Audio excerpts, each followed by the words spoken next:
The last weekend of April saw the trade hub Jita and EVE Online burn as Goonswarm jumped in to celebrate the return of a celebrity to the game, the Mittani. The previously banned general received a warm welcome of thousands of ships crying out in fiery agony, and then only silence. Usually a peaceful and policed region, the ships present at the major trading hub weren't prepared for the onslaught, and many of them were rendered into expanding fields of radioactive dust and spinning shrapnel to become targets for opportunistic scavengers. Both the game developers, CCP, and the attackers, Goonswarm, showed an interesting and pivotal organized action by hundreds of players as they took part in the event.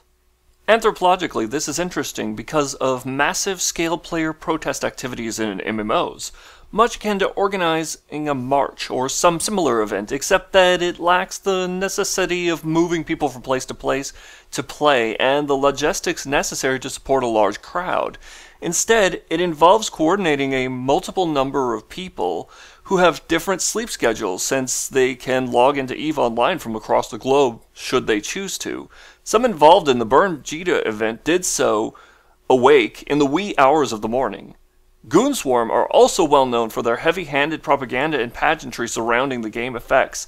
The community itself banded together to prepare for this massive-scale assault protest, with a lot of bravado and hilariously reckless abandon that matches well to the video game world. Also, the Goonswarm have shown in the past a sort of Sun Tzu Art of War approach to EVE Online. They tend to use environment and mechanics of the game and unconventional warfare techniques that inflict injury via attrition to larger foes, using much cheaper ships and larger numbers to overcome high-priced, heavy, conventional enemy fleets, using economic battlefield control techniques.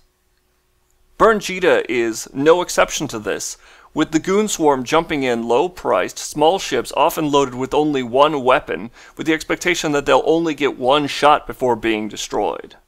To CCP, the Iceland-based publisher and developer of EVE Online, the Burn Jita event was a test case for how well they tuned and ran their servers. After all, rendering that many ships jumping into a region and then tracking their coordinated firepower would become a problem of hardware and horsepower.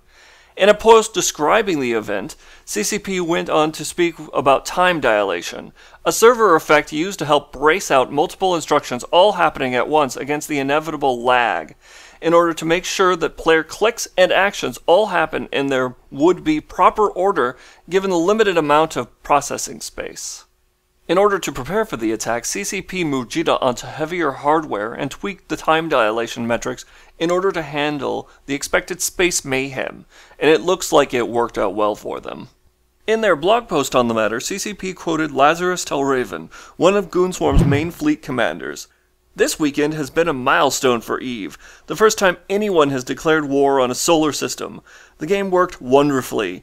Among the Jita burners, complaints are few and praise is plentiful, but we all agree that without time dilation none of this would have been possible. In fact, after asking all our allies what they thought, I only received one complaint. The only real problems that I asked to mention was black screening on Undock and not being able to make war target only overview. When I asked our fleets to offer comments the performance, the response was overwhelmingly positive." And of course no large-scale event is golden without a couple little strange things and epic weirdness being mixed in. Interesting outcomes from the event include Concord, the space police of the region, found targeting innocent vessels and blowing them out of the sky, possibly due to some sort of hash corruption during the attacks. So if you weren't being killed by Goonswarm ships, you could still get splashed by the police for just being in the region. Another weird sighting is that of a Nyx, a high-tier capital ship of the Galente, which shouldn't be able to fly anywhere near Jita.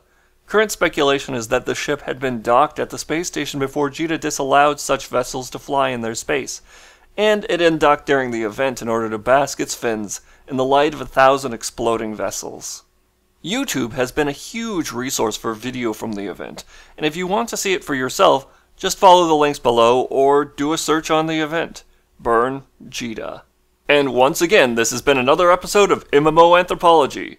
Good night, and good dreams.